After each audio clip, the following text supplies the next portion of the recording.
If you know someone just getting started in powerlifting, please share this video with them. The links in the description alone will be very useful. Hopefully, this is the best video on this topic. What's up, guys? It's Johnny Candido of Candido Training HQ. Today's video is on how to coach yourself. I want to be very clear, very straightforward, and I'm going to try to compress a lot of information into one video. So first of all, I want to say this is a topic that I think I am uniquely. What's up, guys? It's Johnny Candido of Candido Training HQ. Today's video is on how to coach yourself. I think there's a lot of people way stronger than me. There's a lot of people who know the scientific literature way better than me, who I look up to. But there's a lot of people in both those camps who do not do as good of a job at coaching themselves. Because basically I've worked up to over 500 wilks without missing third attempts for my last 4 meets. And I believe I was actually the only person in the 83 kg class for prime time who went 9 for 9. And a lot of these lifts are absolute grinders, and I don't have a coach. I coach myself. So I think I know that's a pretty unique circumstance. So let's jump right into the video. And I want to make it clear that I don't think you need a coach. I think it can help. I make a living being an online powerlifting coach, but I do not think that's necessary. And I think very few will speak like that, because a lot of people want to push you in, especially when you're the most insecure about yourself, to then go like, okay, now go with me, now pay me. I think that predatory style is just not good for the sport. So anyways, okay, so I'm gonna break this down into 5 simple topics here. The basics! The first step is very simple. Download free programs and just look at them. Just observe them, intake them. My first assignment from Professor Candido is to go to liftvault.com and look at least 4 highly reviewed programs. I also recommend that every powerlifter in the world checks out exrx.net for a refresher on basic anatomical functions. And then in addition to that, watch IPF World streams in their full form, so nobody to interpret it for you. Just look at each lift, see the differences in technique across lifters, make predictions, and see if your predictive ability is accurate. So don't just follow lifters on Instagram, because that's just a highlight reel. If you cover all of these basics, then that matters far more than the rest of this video, and you'll be ahead of the competition when it comes to coaching yourself for powerlifting. Let's get specific, shall we? I recommend that beginners generally squat 2 times a week, bench press 3 times a week, and deadlift, 1 time a week on the competition lift, with the other day being a pause deadlift to work on technique with submaximal loads. This will also ensure that you have plenty of time to work on isolations. I believe nearly every beginner powerlifter should do hamstring curls. If they pull sumo, hip adduction and abduction on the seated isolation machines. Do lateral delt raises. Overhead tricep extensions to train the long head of the triceps, which isn't sufficiently trained in the powerlifting movements, which will help avoid premature specialization, which is an incredibly critical issue, particularly in today's USAPL scene. If you're a T2 national champion in the USAPL, you're still going to have to get a job eventually anyways. You don't want to get burnt out doing things like 6x6 squats or running Juggernaut AI. Anyways, so what you want to do is, as you become more intermediate, now you fill in some of the gaps. Then as you fill in the middle, now you're able to do snatch grip deadlifts, deficit deadlifts, and things like front squats, because now you're skilled enough to handle that. Then as you become more advanced, now you reduce it yet again. But this time, instead of it being a limited skill issue, now you're reducing it due to previous data. Metrics. Because if you're going to beat Rocky Balboa, you better get them numbers right. So when you're looking at metrics, it's very important to understand that a lot of this is subjective. It's like any really use of statistics, where yes, it's a hard number, but what's the context? What's the basis? How are you skewing this? How are you angling this? And powerlifting is a great example of that, because you could look at total tonnage, which is sets times reps times weight. And that's the total tonnage that you lifted. I would say 5 years ago, that used to be the common thing to value. Now, pretty much nobody values that as the most important priority, at least. The reason being is that your tonnage is going to be artificially high in ultra high reps. And if you do, let's say, the bar for 80 reps, that total tonnage to RB8, that total tonnage is going to be way higher than 225 for a set of 8. However, the hypertrophy is going to be the same. Most likely. 80 might be pushing it a little bit. But there have been studies on 8 versus 20 to 30 reps. As long as exertion is controlled, it's exactly the same hypertrophic effect. That's actually fairly well known now. There's been a few studies on it, and Lane Norton talked specifically about probably the best one I've heard, where they looked at gastrocnemius hypertrophy, so your calf muscle, and they actually had the same person do moderate reps and then do very high reps on their other leg. So it's a very unique way of controlling for genetic differences. And they found, like I said, the same level of hypertrophy. Now, I've seen some people swing the other way, where they say to just track sets now, to keep it very, very simple. And I think that this is definitely more in tune with the science, but there is a big issue because a lot of people have extrapolated that to powerlifting, and it's not that simple. So Mike Israetel says to do this, and like I said, he's right in the context of bodybuilding. So I don't disagree with Mike Israetel at all on this, and he is an outright expert when it comes to this type of topic. He recommends James Krieger's Volume Bible, which I'll include a link in the description. It's a phenomenal summary of the volume you should do for bodybuilding, which is always useful information for powerlifters too. But there's one key part that a lot of people in powerlifting have kind of glossed over, is that he says it's a minimum of 8 reps per set they're talking about. And it's because, he even mentions this explicitly, that lower reps do induce less hypertrophy per set. So the difference between low reps and moderate reps is notable, whereas the difference between moderate reps and ultra high reps is non-existent. And this makes total sense because the Brad Schoenfeld study in 2014 actually inspired one of the changes I made to my 6-week program of including the back down triples after the 10 rep max. I'll also link another study that Lane Norton did a video on. He actually personally linked me the study, which was nice. And it went a little bit higher than triples, and it showed the same effect, that if you flip the sets and reps, you have exactly the same training effect in terms of hypertrophy specifically. Okay, let's cut straight to the chase. The way I program is I consider everything that's 7 reps and above to just be a high rep set. And we just track the amount of sets done and nothing beyond that. So 2x7 is the same thing as a 2x11, as a 2x13. Now, it is important to also mention that James Krieger had that 8 rep cutoff and Dr. Mike Zordos had a 6 rep cutoff. So I think 7 is very fair in that context. Below 7 reps, then I go to cumulative reps. So typically you'll do something like 2x7, then go a 3x5 at 15 cumulative reps, then something like a 5x3, and I equate 6x3 with 9x2, for example, at 18 cumulative reps. Now the reason why I go with that instead of tonnage is because it's simpler, and I think simplicity is very important when we're dealing with unknowns here. This is completely subject to change.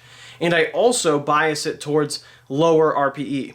And I think we actually naturally do this already, is when we do 9x2, if we're actually doing a 9x2 to RPE 8, it's like you might miss your first rep. Realistically, those later sets probably are RPE 6 to 5.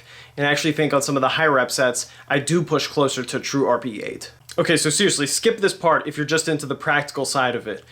This is more kind of just my ideas. Is something that was interesting to me is with the 7x4 study that compared it to a 3x12, like we just showed, where it had an equal hypertrophy. Greg Nuckols believes that they should have had a 3x4 group in there.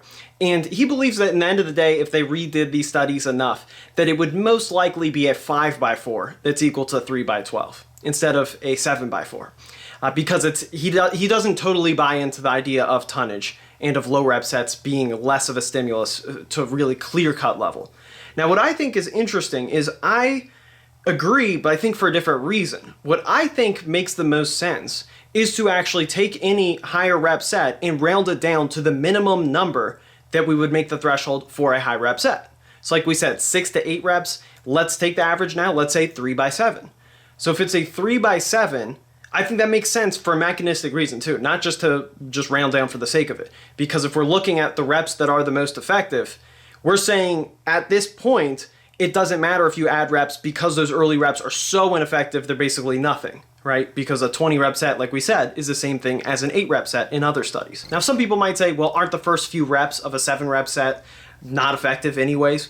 But it has to be in order for there to be a difference in hypertrophy between 1x7 and 1x4. So whatever the cutoff point is, it doesn't have to exactly be 7. That's just taken as an example.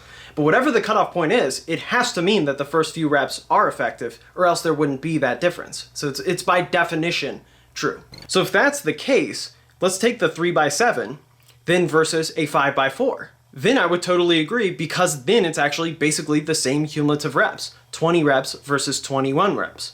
Now, this would only make sense if that 5x4 is taken to a lower RPE, because of course the first rep of a 4-rep set of, let's say, 82.5%, something like that, that is going to be a bigger stimulus than the first rep of a set of 7. That's probably something like 75%. But I think very few people actually take multiple sets of low reps to RP7 or RP8. I think most people actually take it to RP5 or maybe even lower. So I think that's the reason why this ends up equaling out in practice. And the craziest thing is, I thought back to the Brad Schoenfeld study and how perfectly it would also work for that. That if we say 3x10 versus 7x3, that was equated for tonnage. But if we just look at what is that cutoff for high reps, and the average is 7, then it'd be 3x7 versus 7x3. So it's a very fascinating idea. I would really like to see that studied. And now the only thing that does completely contradict it is that 4x8 group did not have the greater hypertrophy than the 3x12. That you would expect to happen. But again, that connects back to the greater point that 8+ reps is typically shown in other studies, in a handful of other studies, to be equal hypertrophy. So I think we can just accept that that's probably just an anomaly, just like that 7x4 is probably an anomaly. It probably is 5x4 is equal to 3x8 is equal to 3x12, in my opinion. And I think it's probably due to cumulative reps and the effectiveness of each rep, with lower rep sets having more effective earlier reps, but less effective later reps, since very few people actually take it to the same level of difficulty. For example, on my squat, I hit 500 for a set of 8, and the heaviest 4x4 I've done so far is like 510 pounds, I believe. Yeah, 510 pounds. And my heaviest set of 4 at all is 520 pounds. And even that, it felt like I could have missed the second rep. So I think that just inconsistency across reps leads to higher rep sets being able to be pushed harder. And I don't think people can really replicate that too well on the lower rep spectrum. I think that's what you see all the time. People do 10x3 with 80%, then gradually work their way up. So I think that is something that's very important to keep in mind, and I do think then it can be rep equated. But I want to end this on a very clear note that you can have your own metrics and it can work just fine. I don't think everybody has to use the same thing. You can go 1 out of 10 on stress, on life stress. You can track sleep. Joey Flex actually did a recent video where he values those specifically as actual numbers, not just qualitative feedback. And I believe RTS uses things like heart rate variability. You can do other things, even though there's not going to be solid evidence really for any of them. But it's something where it can be a subjective system, and that's fine. And speaking of subjectivity, I applied these rules that I just outlined to the squat and the bench. And the cumulative reps is with a minimum threshold of 5 reps in reserve. So you could say RP 5. I don't count warm-up sets. I don't include that in terms of my total reps. And this makes the most sense, like I said, because to activate fast twitch fibers, you have to reach a certain threshold of difficulty, which is typically in that 2 to 4 reps in reserve. However, for the deadlift, I don't do it this way. And the reason why I don't do it this way is because there is a way to bypass this need for difficulty per set while still activating fast twitch fibers, lifting with greater bar speed. The reason why you can lift with greater speed is very simple and practical. It's because you can let the weight bobble at the top and it's not a big deal. So you can pull a conventional deadlift as fast as possible. And the lockout can just be a little bit uncontrolled. You don't have to rip it through full force at lockout, but you can go full force off the floor, and that is your sticking point typically. With the squat, you can't go full force through the sticking point because it's both typically not at exactly the bottom position, and then the weight's going to pop off your traps, which is very dangerous. Let's just be real about that. You look stupid. But also, going a little bit further, is that in the squat, there's also actually a study on this, that your position changes when you're lifting a 1-rep max versus when you are lifting lighter weight. So when you're lifting 70 to 80%, that sticking point is not going to be the same.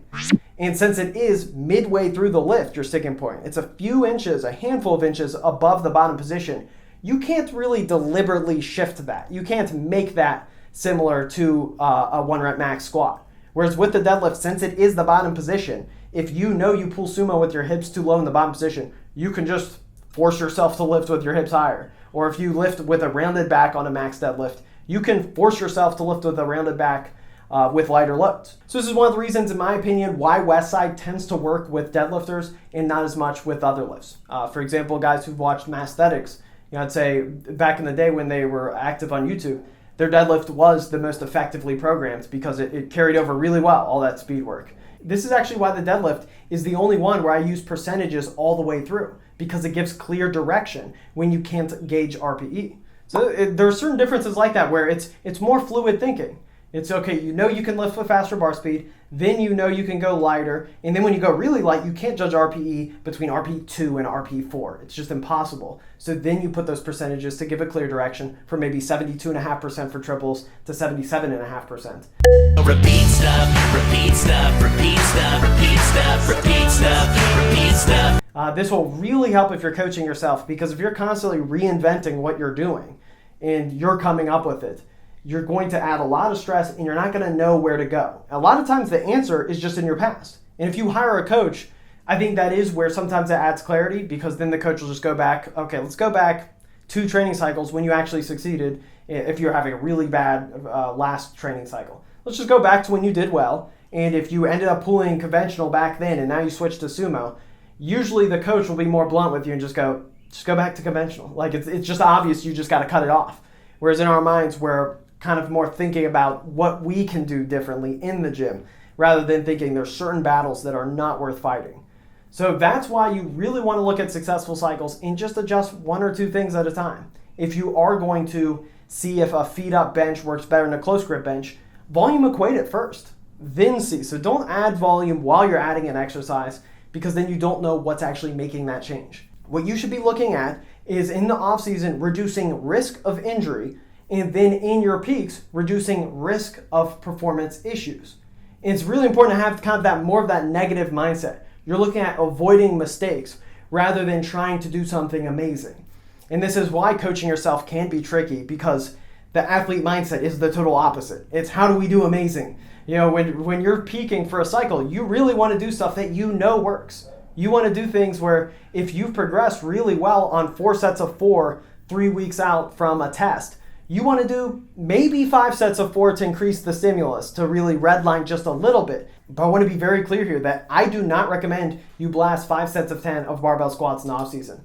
I think you're going to have a really big conflict of volume driving this very strong stimulus, stronger than your competition peaks, because volume really amplifies the stimulus itself, and then the rep range gives it the direction. So you're getting the best training you've ever gotten in your life on squats, but for a 10 to 15 rep max.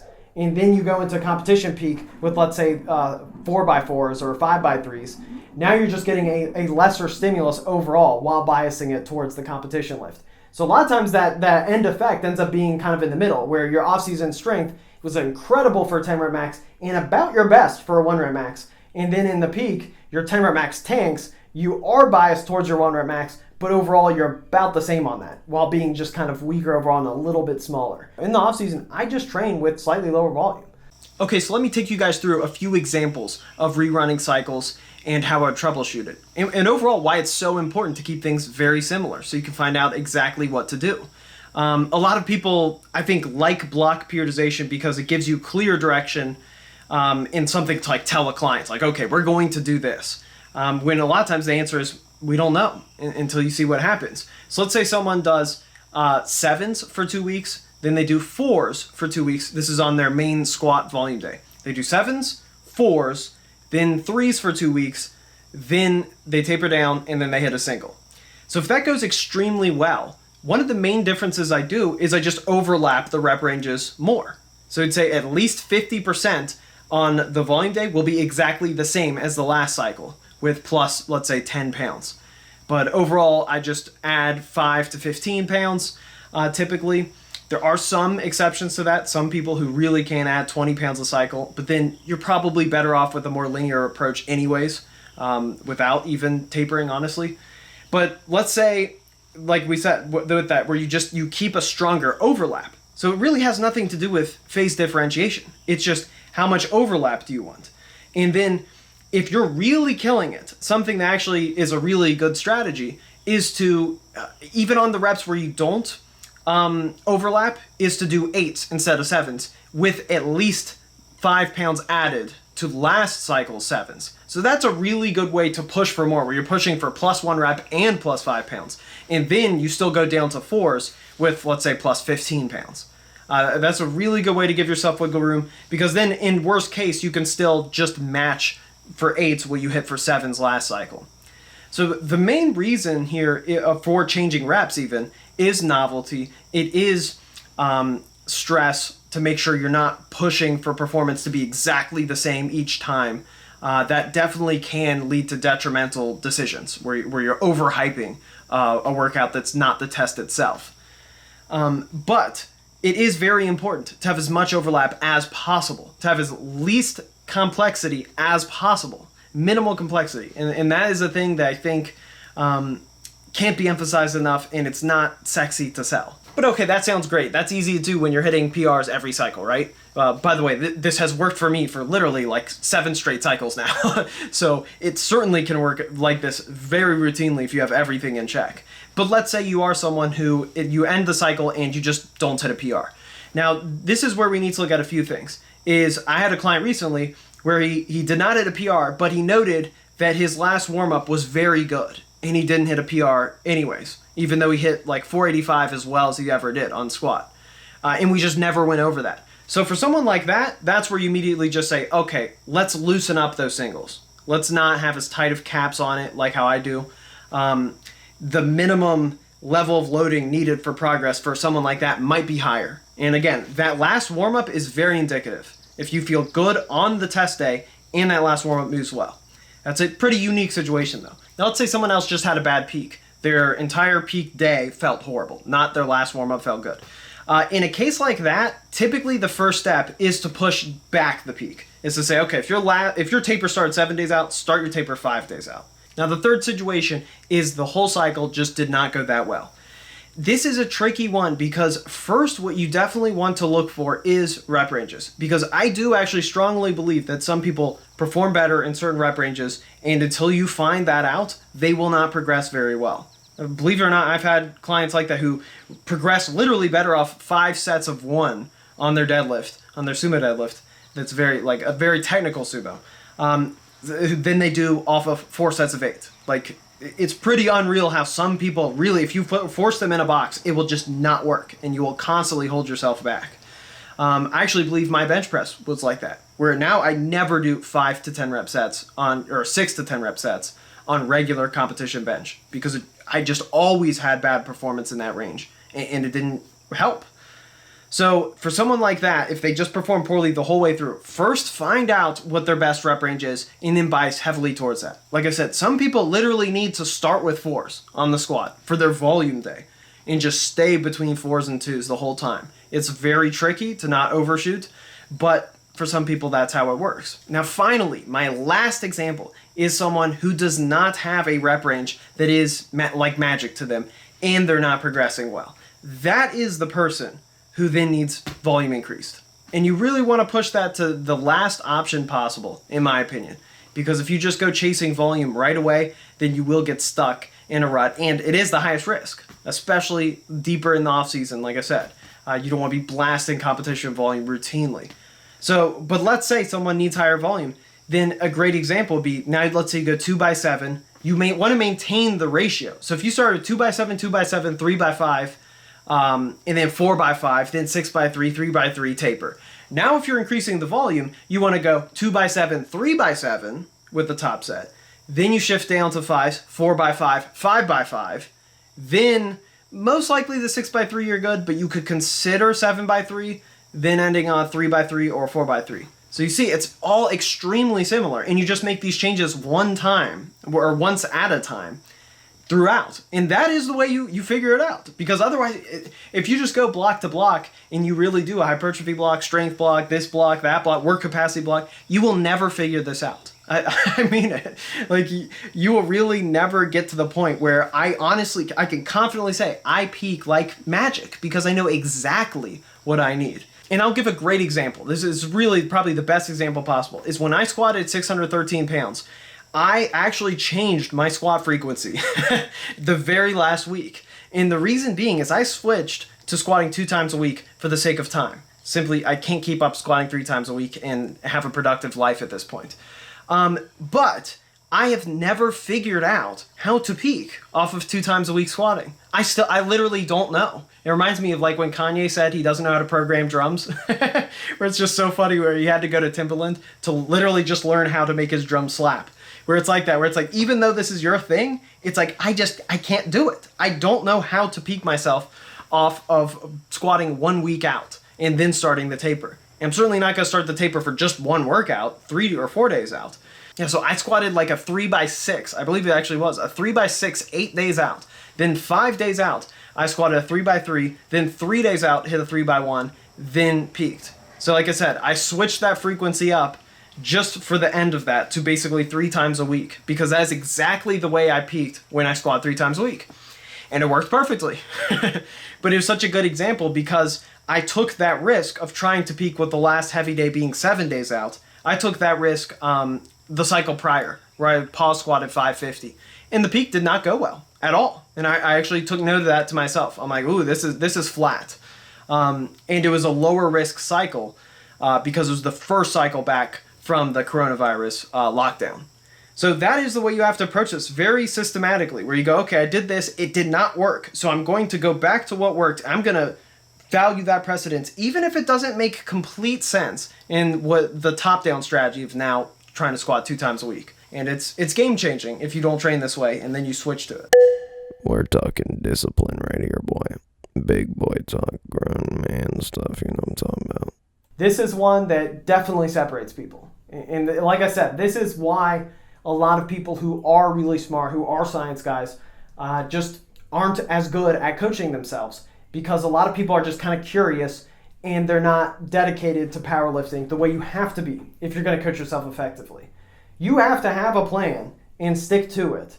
Yet you also have to be able to adjust week to week. And I think that's one of the tricky things, is don't overcompensate by writing out 9 weeks and sticking to it no matter what. I think sometimes people do that and then they get into trouble.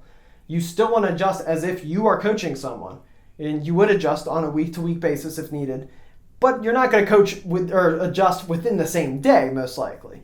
And that's the thing where you have to stay committed. If something feels amazing and it's at the cap that you want it at, it's plus 10 pounds of the last cycle with the exact same context, even if it feels amazing, don't go up.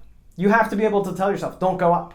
And if you are the type to just go for it and do whatever, then you are probably the type who would benefit a ton from a coach because they're going to have to reel you in. They're going to have to adjust it. And if you try doing that on your own, you're probably going to get screwed. So this really comes down to discipline matters. And honestly, I do think people online like to preach about auto-regulation and how they've had a horrible day and then they switch this up so that now it's fine. And I think it's more attractive to bend the rules and to talk about bending the rules than it is to talk about the value of the rules and how, hey, guess what? I never went off program for 6 months. I've had 6-month periods of literally never once doing something that I just wanted to do because I wanted to do it. It's pretty incredible because I've been at meets actually where someone said that, you know, they maxed out their conventional just kind of randomly because sumo was feeling really horrible technically. And they're like, you know how that goes. And I was just thinking to myself, I actually think I told them, I'm like, I really don't. I have not done that. And I really was not saying it to be like a dick. I don't even know how that thought process works now. I just see that, I just go, because I don't even care about the gym lift itself. I'm just thinking, how is this in 3 weeks going to get me where I need to go? That's why I've never maxed a deadlift bar pull just for views, because I'm like, I want to pull 720 in a meet now. What is that going to do to get me to pull 720 in the meet? Obviously nothing. It is going to be a meaningful stimulus that's just going to take away my recovery and take away what I could have been doing instead. So that level of discipline, you need it. You need it, man. And it's like, I mean, just think about it. I pulled 700 meet now with 317.5 kilograms with a stiff bar in a meet, the third attempt deadlift.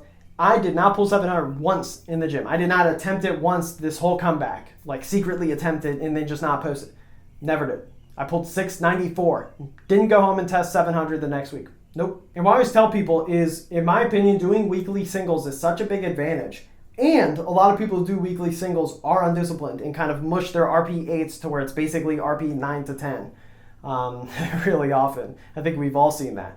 So what I tell people is, if you're the type who sees this, if you do year-round singles strategically in a way that is smart, because those guys who overshoot do progress very well. But if you do that training style and then you don't overshoot, you actually follow the program all the time, and you merge those two worlds together, and you still have RPE as a cap, you still are flexible enough to where you can adjust down if needed. You don't just go crazy and go up too much.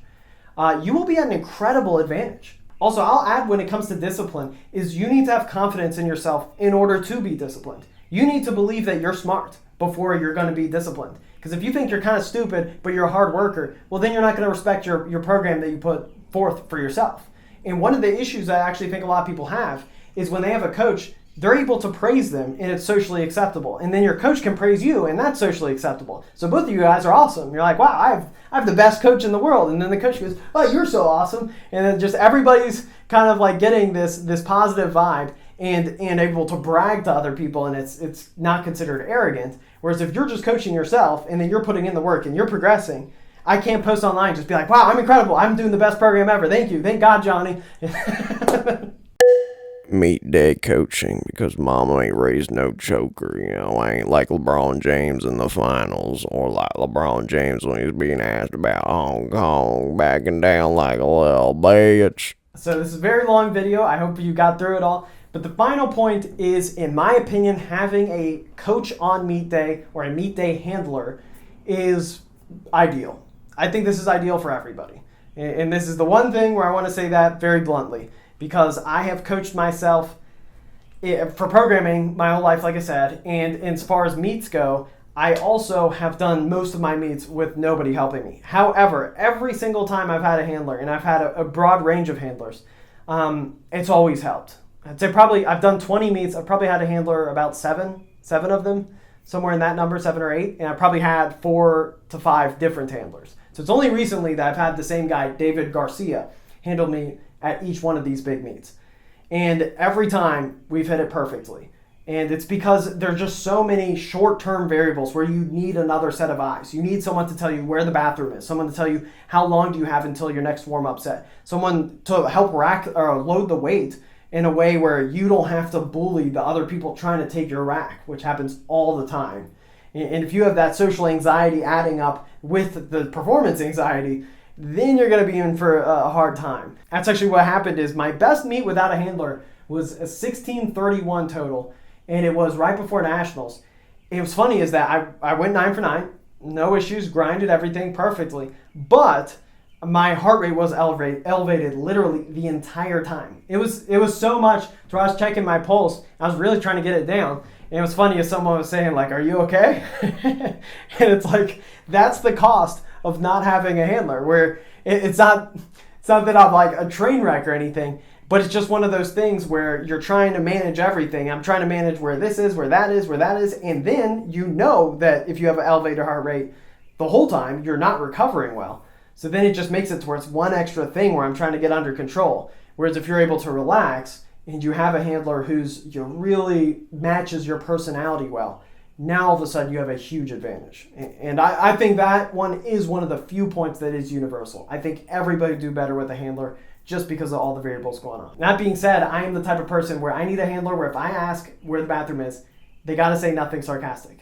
Because if someone says something sarcastic, it makes things weird and social and like, oh, I don't know, dude, are you going to take a poop or something? It's like the moment they're like that, it just totally ruins my focus of, I'm still focused, but it just annoys me because now there's another barrier where I know if I ask a question, I'm going to have to hear this conversation that I don't want because I just literally want to know where the bathroom is.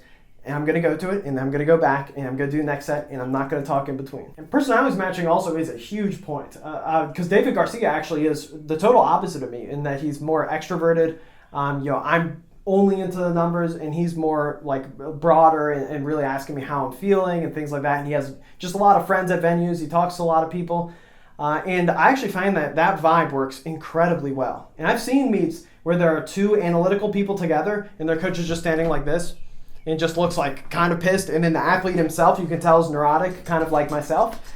And that never works. I've seen that fail so many times. And I've seen the other way too, where both the coach is really relaxed and kind of like swaggy, just casual with it. And then the lifter's kind of like that too. And then a lot of times those are the types of guys where they end up missing weigh-ins or bombing out on depth or other issues like that, because they need someone to just be hardcore with the numbers and say, look, just do this and don't do this. Okay, that's how you coach yourself. Hopefully this had some clarity. Make sure to like the video, support the channel, subscribe if you haven't already. Thanks for watching, guys. Peace. So to be in savage mode is to go hard, not allowing anything to stop or deter you from your mission.